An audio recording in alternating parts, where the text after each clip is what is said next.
The big boy is the largest steam locomotive ever built. You have heard that 100 times. But here's the question almost nobody asks. Why is that still true? For over a century, locomotives grew relentlessly, decade after decade, each generation bigger and heavier and more powerful than the last. It was an arms race with no obvious finish line. Then, right around the big boy in the 1940s, the growth just stopped. Nobody ever built a bigger one. Not a rival railroad, not a foreign country, not some later engineer trying to break the record. The line on the graph climbed for 100 years and flattened out, forever, exactly at the big boy. That is not a coincidence, and it is not because nobody thought to try. It is because the big boy is sitting right up against a wall, several walls actually, and they all close in at almost exactly the same size. Let me set the stakes properly, because this is the part I find genuinely beautiful. We tend to assume the big boy is the biggest, because Union Pacific happened to want the biggest, like it was a choice, a flex. It was not really a choice at all.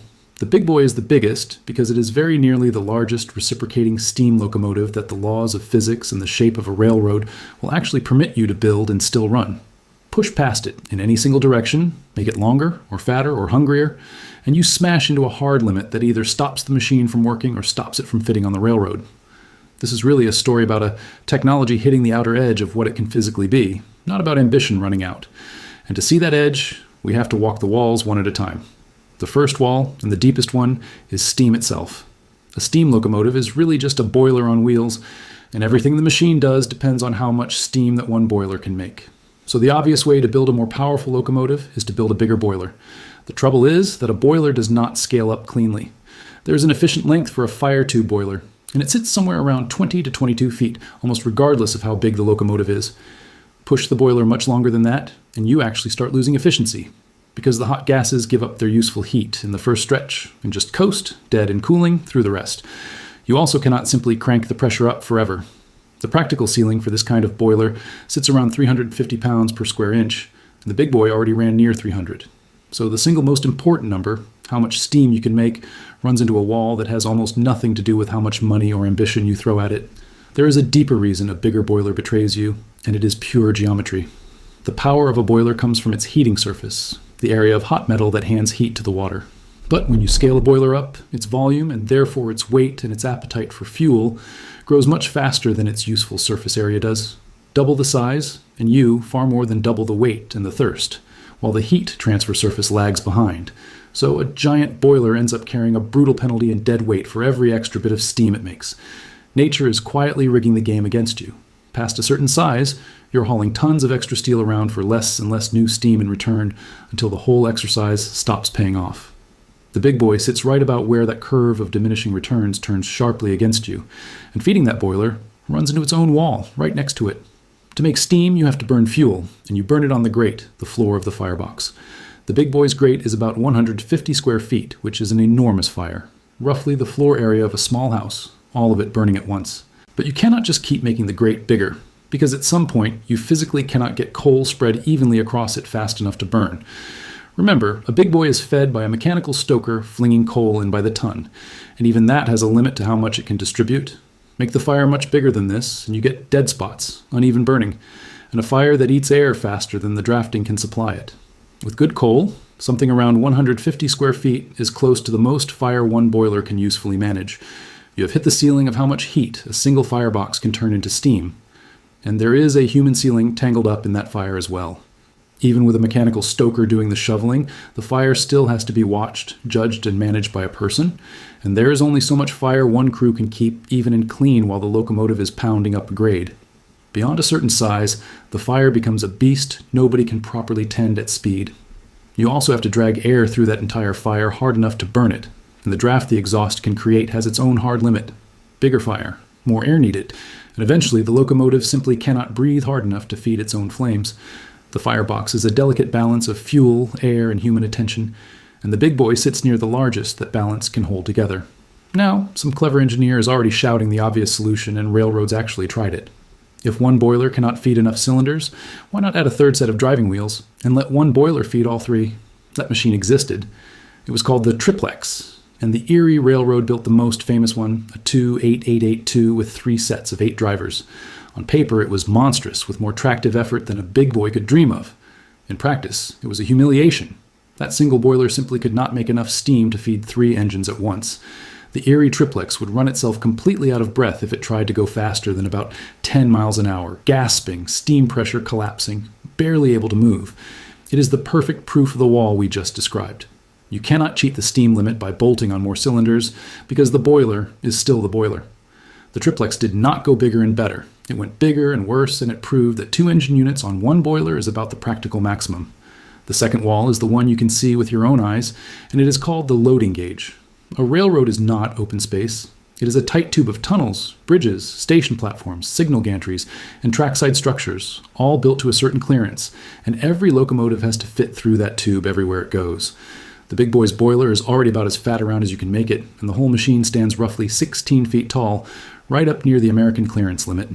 You cannot make the boiler significantly bigger in diameter, which is the most effective way to make more steam, because it would smash into tunnel roofs and clip platform edges and foul bridges across half the country.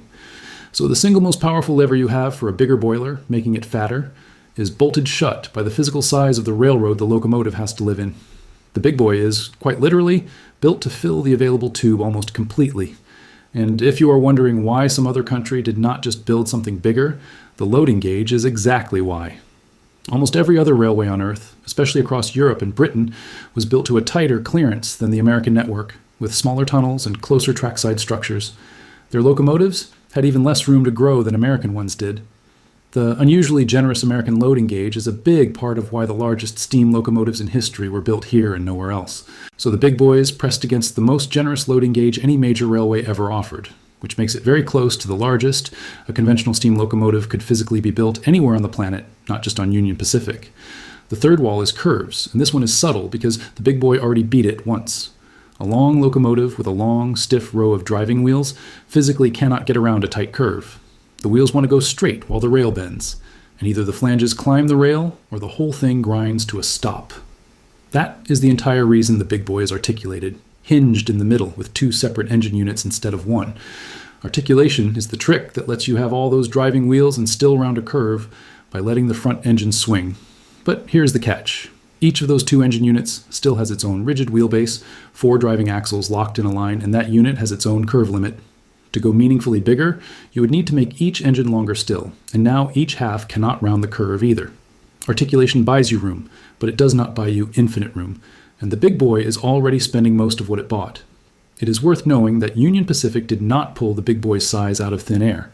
The big boy was essentially the railroad's existing Challenger locomotive, itself a large, articulated, stretched, and enlarged to the absolute maximum that the route could take. The engineers were deliberately building right up to the limits of their own tunnels, their own curves, and their own turntables between Ogden and Green River. They knew exactly where the walls stood, because they had measured them, and they designed the big boy to kiss every one of those walls at once without crossing a single one. That is why the machine feels so completely maximal.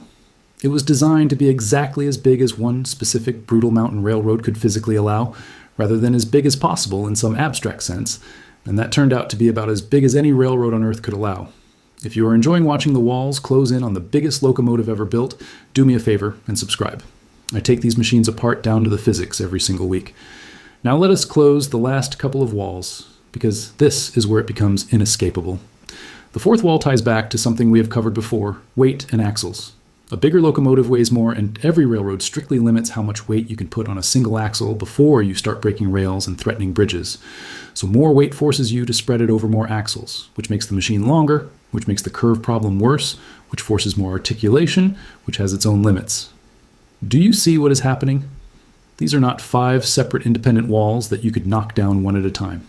They are all wired together. Every time you push against one of them to go bigger, you make one of the others worse. Make it more powerful, and you need a bigger boiler, which fouls the clearances. Make it heavier, and you need more axles, which fouls the curves. The constraints form a closed cage, and the big boy is pressed against all the bars of that cage at once. There's even a 5th, almost mundane wall, and it is the turntable. A steam locomotive has to be turned around, serviced, and stored in facilities that already exist all across the railroad. Turntables, roundhouse stalls, service tracks, all built to a certain length. The Big Boy Plus, its tender already stretches about 132 feet, straining the length of the turntables it needed to use. Build something significantly longer, and it simply will not fit on the infrastructure that has to service it every single day. You would have to rebuild turntables and shops across the entire system just to turn your one giant locomotive around. Nobody was going to do that. so even the boring logistics of daily servicing quietly capped the size. Now, at this point, the comment section is warming up, so let me name the challengers directly. Yes, other giant locomotives existed. The Northern Pacific built enormous Yellowstones, the 2884 type. And here's a fun fact. They actually had a bigger grate than the big boy, around 182 square feet, a more tractive effort too. But that huge grate was not a flex. Northern Pacific burned cheap, low-grade local coal that gave off less heat per pound, so it needed more fire just to keep up. And even with all that, the Yellowstone was shorter and lighter than the big boy. It beat the big boy on a couple of numbers without being a bigger locomotive overall. The C&O Allegheny was nearly identical in weight, and a serious rival for the largest title, but again, not actually bigger. Across the board, the pattern holds. Other machines matched the big boy, or beat it on one isolated spec, but none of them was meaningfully bigger, because they were all pressed against the very same set of walls. And that is the real revelation here. It is not that one single limit stopped everyone. It is that all of these limits, the steam making, the fire, the clearances, the curves, the weight, the servicing, all happen to converge at almost exactly the same size, and that size is the big boy. The big boy is big because it is sitting in the last little pocket of space where all of those constraints are simultaneously satisfied, right at the corner where every wall meets.